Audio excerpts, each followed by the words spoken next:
आप सब इस बात से वाकिफ हैं कि यहाँ पर जो सीरियल स्टार्ट की गई है होलीनेस यानी पाकीज़गी के तल्लुक से हम सीख रहे हैं। तो पाकीज़गी के तल्लुक से जो आज का सरमन होगा, worship in spirit with faithfully pure heart, रूह में दयानतदारी और पाक दिल से इबादत। और बड़ी खूबसूरत बातें आज खुदा के कलाम में से डिलीवर करने को हूँ, और मैं चाहूंगा मेरे साथ हवाला खुदावंद के कलाम में से निकालिए। अब्रानियों 3 बाब और उसकी 7वीं आयत खुदावंद के कलाम में से हम पढ़ेंगे। सुनिए, खुदा के कलाम में यूं लिखा है, बस जिस तरह के रूह कुदस फरमाता है, अगर आज तुम उसकी आवाज सुनो तो अपने दिलों को सख्त ना करो, जिस तरह गुस्सा दिलाने के वक्त आजमाइश के दिन जंगल में किया था। 9वीं आयत, जहां तुम्हारे बाप दादा ने मुझे जांचा और आजमाया और 40 बरस तक मेरे काम देखे। 10वीं आयत, इसलिए मैं उस पुरुष से नाराज हुआ और कहा कि उनके दिल हमेशा गुमराह होते रहते हैं और उन्होंने मेरी राहों को नहीं पहचाना।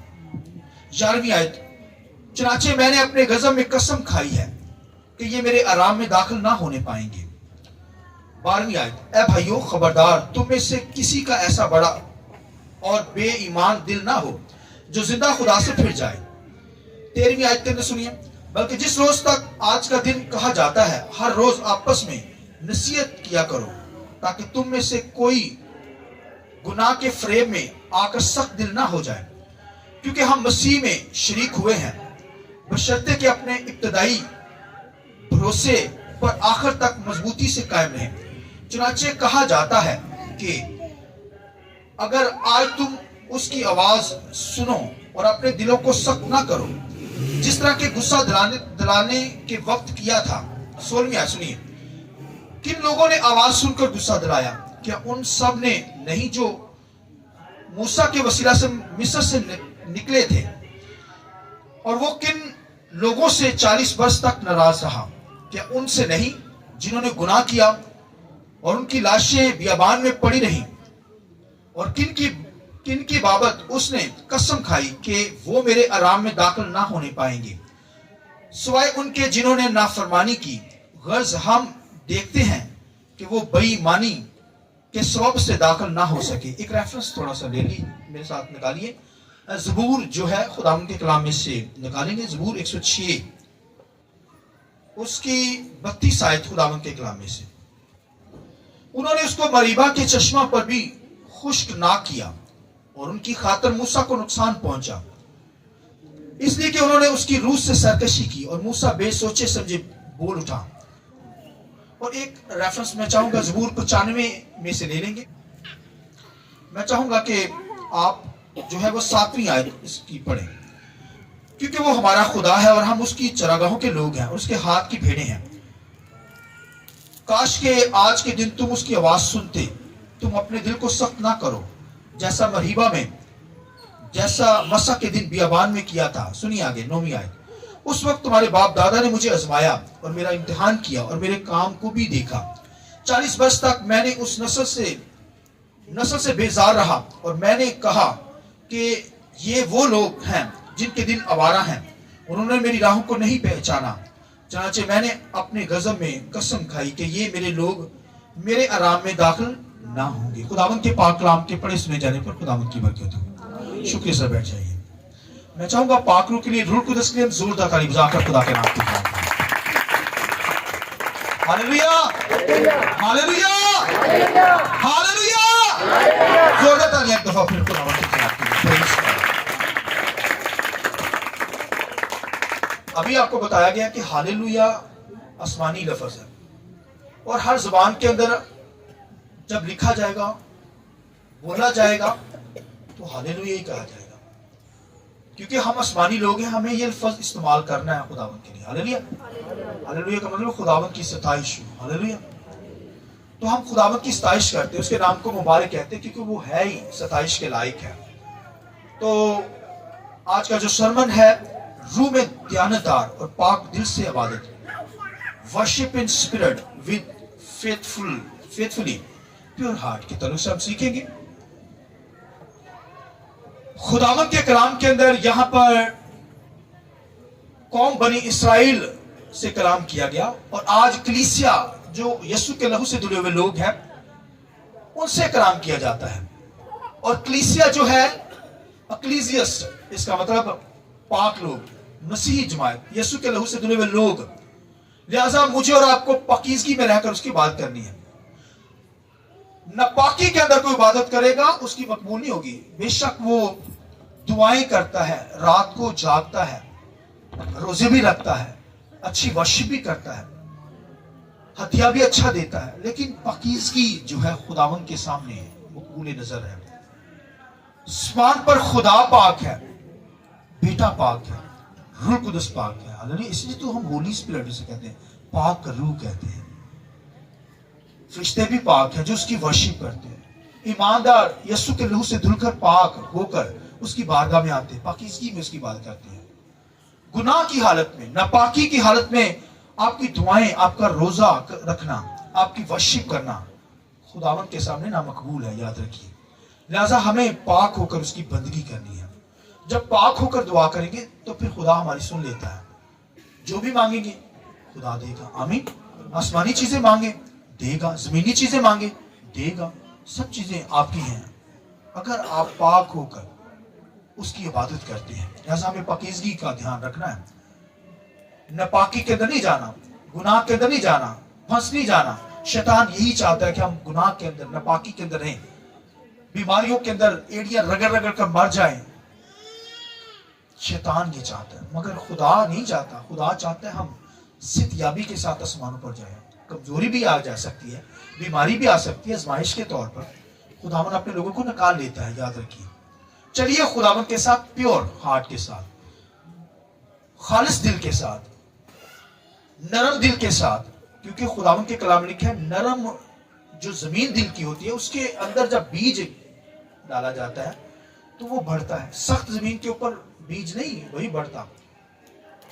टेंशनें, परेशानियां, हालात दुनिया के वो दबा देती हैं, बीज को उगने नहीं देती, फ्रूटफुल नहीं हो सकते आप, पौधा बढ़ नहीं सकता।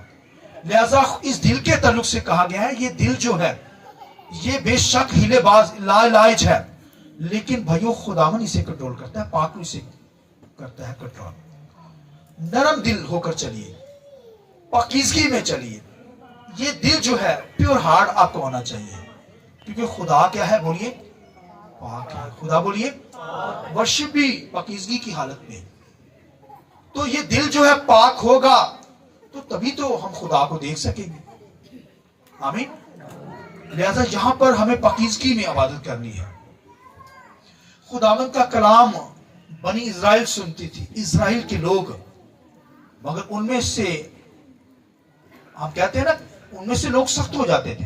हम कहते हैं ना कलाम सुनने से इंसान क्या होता है? नरम होता है, बदल जाता है, तब्दीली आ जाती है, रिवाइवल आता है, रिवाइवल आती है, लोग बदलते हैं। मगर बहुत चंद लोग बदलते हैं कलाम सुनने से, बहुत कम लोग, इक्का दुक्का लोग सिर्फ बदलते हैं, याद रखिए। बाकी सख्त हो जाते हैं कलाम के वजह से। आप कहेंगे ये क्या पैसा बात कर रहे हैं, ये कलाम कह रहे हैं। खुदावंद के कलाम के अंदर मैं बता रहा हूं कि कुछ लोग ही बदलते हैं। कुछ लोग कहते हैं हाँ यार मैं चलूंगा, खुदावंद का कलाम ये कहते हैं। कुछ लोग कहते हैं नहीं यार बड़ा मुश्किल है कलाम, नहीं चल सकते, बड़ा मुश्किल है। दुनिया में भी रखना है, खुदा के साथ भी चलना है, दुनिया में कारोबार करना है, उसके अंदर हर काम करना है, वो सख्त हो जाते हैं। खुदा उनसे कलाम करता है। यहां पर इब्रानियों के खात के अंदर डिटेल भरी पड़ी है, पूरा चैप्टर आप तीसरा बाब पढ़े, उसके अंदर लिखा है रूह फरमाता है। क्या फरमाता है? जब उसकी आवाज को सुनो, कलाम को सुनो, तो अपने आप को सख्त ना करो, अपने दिलों को। अभी पढ़ा है खुदावंद के कलाम में से, अब इब्रानियों तीसरे बाब के अंदर पढ़ा है, पूरा चैप्टर ही पढ़िए। लिखा है जब रूह कुदस फरमाता है, जब तुम उसके कलाम की आवाज को सुनते हो तो अपने दिलों को सख्त ना करो। ऐसा ना कि जैसे मरीबा के चश्मा के ऊपर बनी इज़राइल ने अपने आप को सख्त कर दिया, तो आज दुनिया के अंदर लोग सख्त हो जाते हैं। रूह फरमाता है, पाक रूह फरमाता है, रूह कुदस बार बार फरमाता है कि जब उसके कलाम को सुनो, उसकी आवाज को सुनो, अपने आप को सख्त ना करो। तो खुदावंद के कलाम के अंदर आप देखिए लोग सख्ती होते जा रहे हैं आज दुनिया के अंदर। कलाम भी बड़ा बड़ा सुनते हैं, इंटरनेट के ऊपर कलाम पड़ा है, टीवी के ऊपर आ रहा है, लोग सख्ती होते चले जा रहे हैं। क्योंकि खुदावंद के कलाम लिखा है, रूल फरमाता है कि जब तुम उसकी आवाज को सुनो तो अपने आप को सख्त, मतलब लोग सख्त होंगे, सख्त होते चले जाएंगे। रूह कहता है सख्त होते चले जाएंगे, मगर खुदा कहता है तुम ना होना सख्त। रूह कहता है तुम ना होना, ईमानदारों से, पाक लोगों से कहा जाए तुम ना सख्त हो जाना, कहीं जहन्नम में ना चले जाना, मौत में ना चले जाना। तो भैया पाक दिल क्या करेंगे? खुदाबंद को देखिए, ये खुदाबंद के जलाल के लिए जोर देना। हालेलुया। लिहाजा पाकीज़गी प्योर हार्ट के साथ, जो सख्त हो गया इसका मतलब वो पाक नहीं है, वो पाक दिल नहीं है, वो तो सख्त हो गया और खुदा के हुक्म को नहीं फॉलो करेगा। जब हुक्म नहीं फॉलो होगे, उसके कलाम पर अमल नहीं होगा, इसका मतलब आप सख्त लोग हैं। वो लोग सख्त हो जाते हैं। लिखा जैसे मरीबा के चश्मा के ऊपर तुम लोगों ने क्या किया? सख्त हो गए। ये तो बनी इज़राइल की बात थी, मैं शिगिर्दों की अभी बात करने लगा हूं। इतने इतने बड़े मौजात मसीह ने किए शिगिर्दों के सामने। अब देखिए, शिगिर्दों के सामने हर तरह के बड़े बड़े काम हुए हैं। अंधों को आंखें मिली, लंगड़े चले, मुर्दा तक जिंदा हुए हैं। बोलिए आमीन।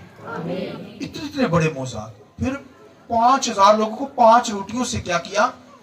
खिला दिया, सबको खिला दिया, जितने आए सबको खिला दिया। शिगिर्दों ने अपने हाथों से बांटी रोटियां, ली भी वहां से, दो यार किसी के पास 5 रोटियां मिली, फिर तकसीम करना शुरू, अपने हाथों से बांटी। बांटी या नहीं बांटी? 12 टुकड़े शिगिर्दों ने उठाए। कलाम भी सुनाया जा रहा है, मगर वो क्या हो रहे हैं? सख्ती हो गए। क्यों भला? कैसे भला? लिखा जब यीशु मसीह लिखा मरकर जी उठा, मरियम मगदलीनी ने जाकर खबर दी कि यीशु जी उठा है। आइए यीशु के लिए जोरदार तारीफ करें। हालेलुया। कितनी बड़ी खुशखबरी दुनिया को दी गई। एक बहन ने दी, मरियम मगदलीनी ने जाकर, उसने यीशु जी उठा है। तोमा क्या कहता है? सख्त हो गया। जब तक मैं उसके जख्मों के अंदर हाथ उंगली ना लगा लूं, डालकर ना देख सकूं, मैं यकीन नहीं करूंगा। सख्त हो गया। खुदा की बंदी यहां पर मरियम मगदलीनी यहां पर शोर कर रही है। यूहन्ना पतरस से क्या कहा? मसीह जी उठा है। पतरस जी उठा है। उन्होंने क्या? अच्छा, यकीन नहीं किया। जाकर कब्र पर ही जाकर तसल्ली की थी। कब्र पर भागा यूहन्ना भी और पतरस भी। अब देखिए कितने कितने लीडर, अजीम लीडर थे ये। पतरस, यूहन्ना जिसने मकाशवा लिखा। पतरस पहली कलीसिया का जो था वो लीडर बना। सख्त हो गए, भागे वहां पर देखने के लिए। इसलिए मरकस की इंजील के अंदर आप देखिए, 6 बाब के अंदर देखिए, 16 बाब के अंदर देखिए, बाइबल में देख सकते हैं। मसीह ने खुदावंद के कलाम लिखा है, खुदावंद ने अफसोस किया कि यार काश कि ये मेरे क्या करें? मुझ पर ईमान लाए, यकीन करें मेरा। ये यकीन ही नहीं करते, सख्ती होते जा रहे हैं। ये नाम मार लोगों की बात कर रहा हूं, शिगिर्दों की बात कर रहा हूं। तोमा ने कहा मैं हाथ उंगलियों में डालकर देखूंगा जहां पर कील लगे हैं, तब जाकर यकीन करूंगा। तो कितना प्यारा खुदा है, खुदा का बेटा। तितकारता नहीं, हमें दूर नहीं फेंकता। लिखा वो कमरे में थे, यकीन दिलाने के लिए कमरे में ही आ गया। आइए जोरदार हो, हालेलुया। उसने कहा देख तोमा, तू सख्त हो गया है, ये देख ले, फिर हाथों को डाल ले मेरे जख्मों में। आमीन। मैं जिंदा हुआ हूं, मुझ पर यकीन करो। रूह फरमाता है, खुदा का रूह पौल पर, पौलुस रसूल पर यह भेद खुले हैं। वो कहता है खुदा का रूह फरमाता है, क्या फरमाता है? कि जब तुम उसकी आवाज सुनो तो अपने आप को सख्त ना करना। जैसे मरीबा के चश्मा के ऊपर, तो मरीबा के चश्मा के ऊपर क्या हुआ? मरीबा के चश्मा के ऊपर बनी इज़राइल कौम जो थी, वहां पर उनको प्यास लगी। हालांकि पीछे इतनी बड़ी कौम जो है, खुदा ने उनको बड़े बड़े कामों से निकाला। मिस्र के अंदर मौजज़ात अनगिनत हुए। वहां पर मिस्रियों को तो मारता चला गया आफतों की वजह से, मगर कौम बनी इस्राएल को वहां से निकाला। बनी इस्राएल ने अपनी आंखों से देखा ये माजरा, मौजज़ात देखे, बड़े बड़े काम उसके देखे, उसके जलाल को देखा, फिर भी सख्त लोग हैं। यर्दन में से निकाला, पानियों को हटा दिया। कितनी बड़ी कुदरत, पानी ऐसे हो गए तकसीम गली बन गई और वो जा रहे हैं। मैं चाहूंगा इस बात के लिए भी जोर देता था। Hallelujah, praise the Lord, hallelujah, thank you Jesus. वहां से भी निकाला, सुनिए, मरीबा के चश्मा, जंगल में, जंगल में बियाबान के अंदर, कहता रूह फरमाता है जब उसकी आवाज सुनो तो अपने आप को सख्त ना करो। जैसे मरीबा के चश्मा के ऊपर किया, मरीबा के चश्मा के ऊपर जब आए, चश्मा नहीं था उस वक्त, लेकिन लिखा है कि वहां पर गए हैं, उनको प्यास लगी हुई थी, कौम चलाना शुरू हो गई। आज भी हम चलाते हैं ना, जब दुख आते हैं लाइफ के अंदर, परेशानी आती है, बीमारी आती है, रोते हैं खुदावंदा क्या कर दिया, हमें फंसा दिया, कहां पे आ गए हैं, पता नहीं खुदा किधर चला गया है। वो भी रोने लगे, चलाने लगे, कहने लगे मूसा तू हमें मारने के लिए यहां लेकर आया।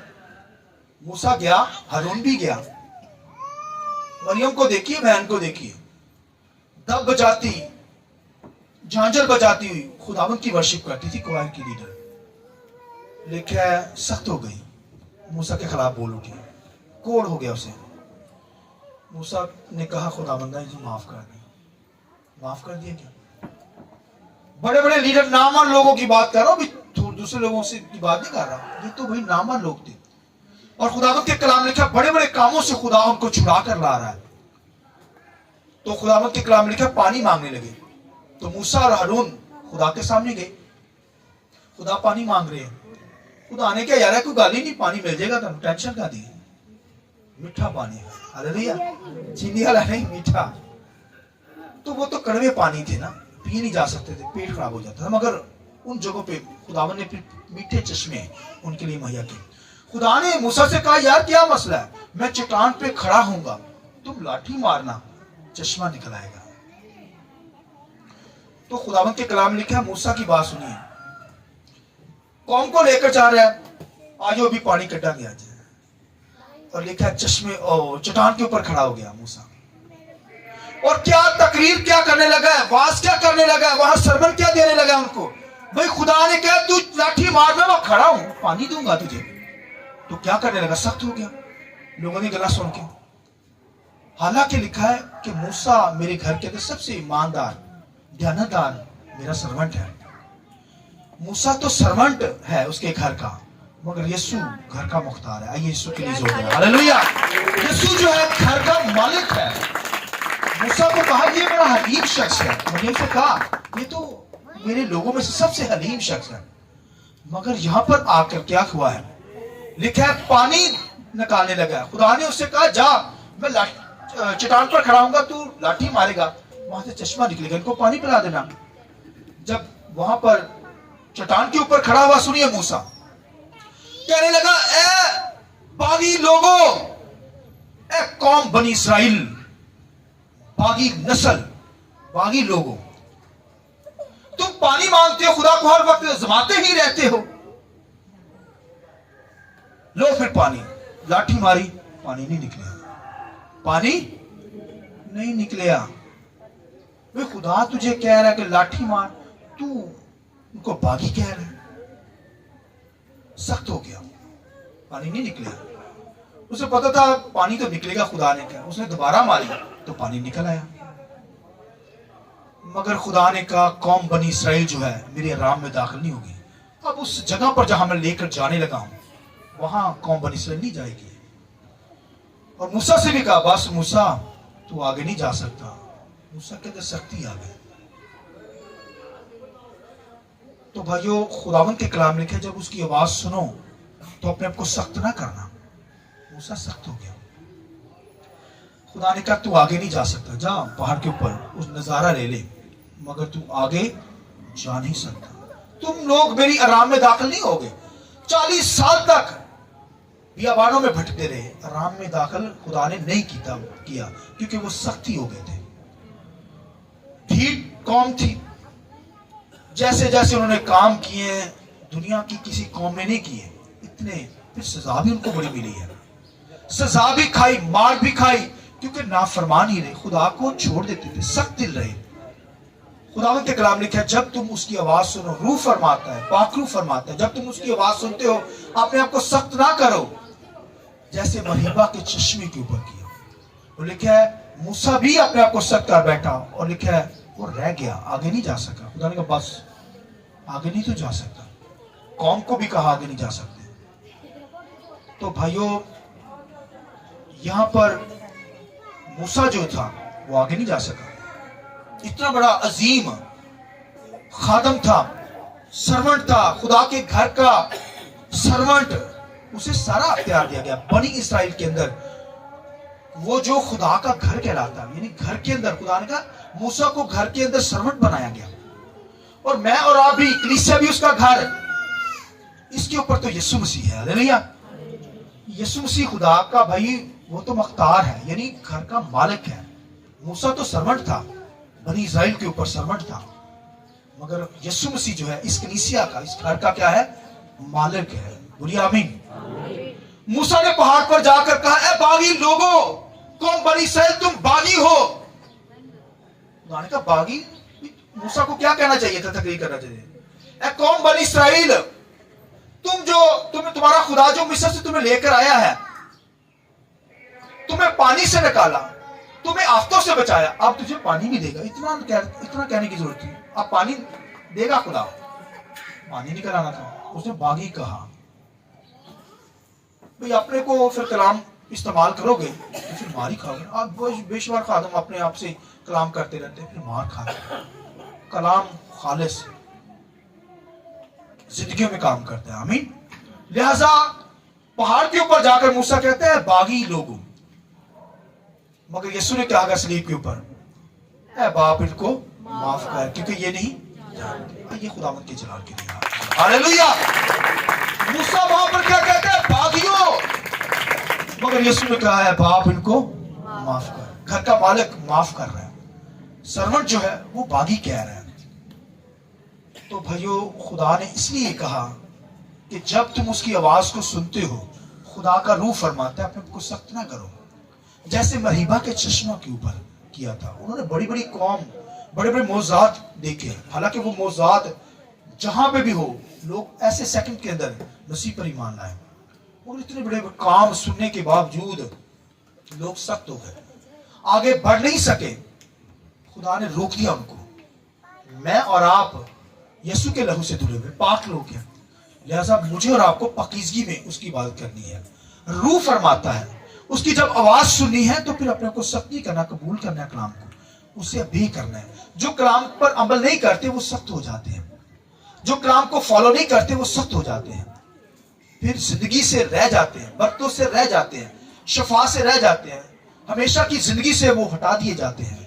लिहाजा खुदा ने जो काम का है, जो खिदमत दी है, उसमें ध्यानदार होकर चलिए। खुदावंद आपको बरकत देगा। आमीन। खुदावंद इस कलाम के विषय से आप सबको बहुत बरकत दे। मैं चाहूंगा खुदा के कलाम के लिए पाकों की जोर देता हूं।